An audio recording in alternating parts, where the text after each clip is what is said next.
Hello everyone, welcome to channel e Pathshala, जहां मैं वर्तिका आज आपको यूपीएसआई का एक टॉपिक पढ़ाने वाली हूं जिसका नाम है मोटर वाहन अधिनियम। तो दोस्तों, वैसे तो मोटर वाहन अधिनियम हमारा सबसे पहले आया था 1988 में, लेकिन आज हम पढ़ेंगे इसका संशोधित वर्जन जिसका नाम है मोटर वाहन संशोधन अधिनियम, जो कि आया था 2019 में। तो ये अधिनियम लाया किस लिए गया था?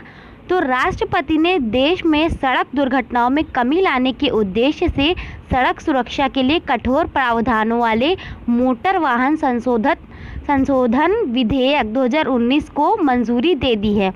यह अधिनियम 31 जुलाई 2019 को हुई चर्चा के बाद राज्यसभा ने 13 के मुकाबले 108 मतों से पारित कर दिया था।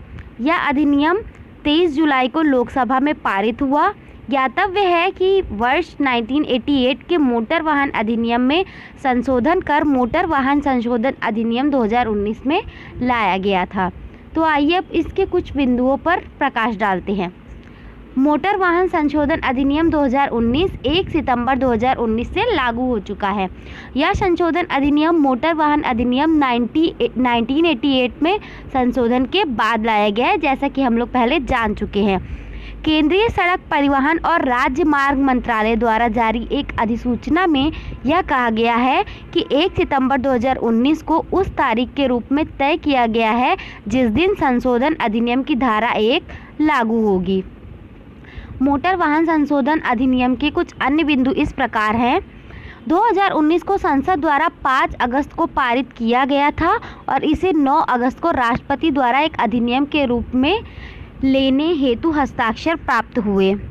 यह संशोधन अधिनियम सड़क सुरक्षा को बढ़ाने, लाइसेंस और परमिट जारी करने की प्रक्रिया में सुधार करने, आरटीओ कार्यालयों में भ्रष्टाचार को हटाने और सड़क यातायात को विनियमित करने के लिए प्रौद्योगिकी के उपयोग के उद्देश्य के साथ है।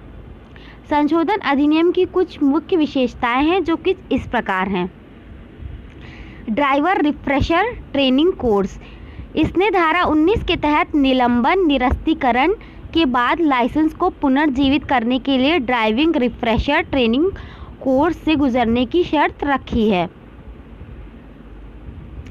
संशोधन अधिनियम की कुछ विशेषताएं इस प्रकार है। जुवेनाइल द्वारा दुर्घटनाओं के मामले में अभिभावकों की देयता। संशोधन अधिनियम की धारा 199A अभिभावक या वाहन के मालिक को किशोर के कारण हुई दुर्घटना के लिए जिम्मेदार बनाती है।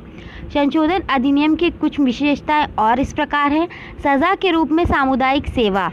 संशोधित अधिनियम की धारा 200 यातायात उल्लंघन के लिए सामुदायिक सेवा को सजा के रूप में निर्धारित करती है। सड़क दुर्घटना पीड़ितों के लिए मुआवजा। केंद्र सरकार को गोल्डन घंटे से यहाँ मतलब है एक गंभीर चोट लगने के बाद 1 घंटे तक की समय अवधि के दौरान सड़क दुर्घटना के शिकार लोगों के कैशलेस उपचार के लिए योजना विकसित करने की जिम्मेदारी दी गई है।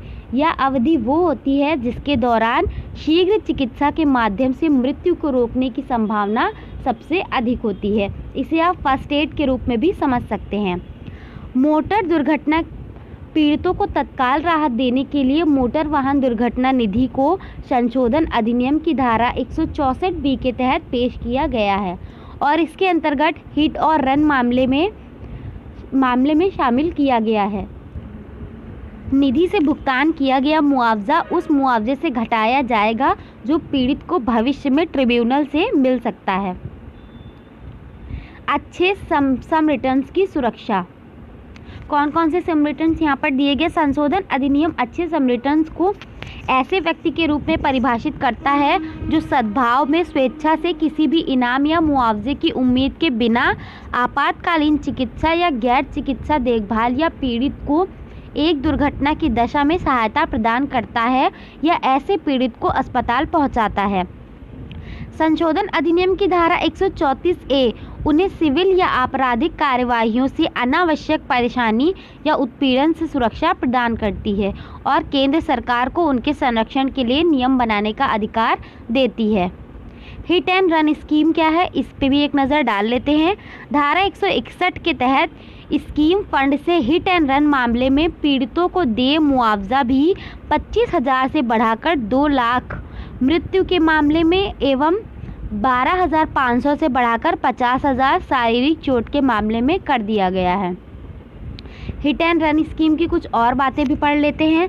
संशोधन अधिनियम के माध्यम से जोड़ी गई धारा 166(3) में यह कहा गया है कि दुर्घटना की तारीख के 6 महीने के भीतर दावा याचिका दायर करनी होगी। वर्ष 1988 में पारित मूल अधिनियम में भी इसी तरह का प्रावधान था, लेकिन वर्ष 1994 के संशोधन से समय सीमा तय करने वाले प्रावधान को हटा दिया गया है।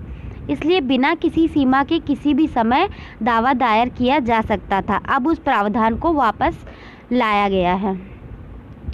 उपरोक्त के अलावा सड़क सुरक्षा से संबंधित मामलों पर सलाह देने के लिए संशोधित अधिनियम की धारा 215D के तहत एक सड़क सुरक्षा बोर्ड बनाया जाएगा।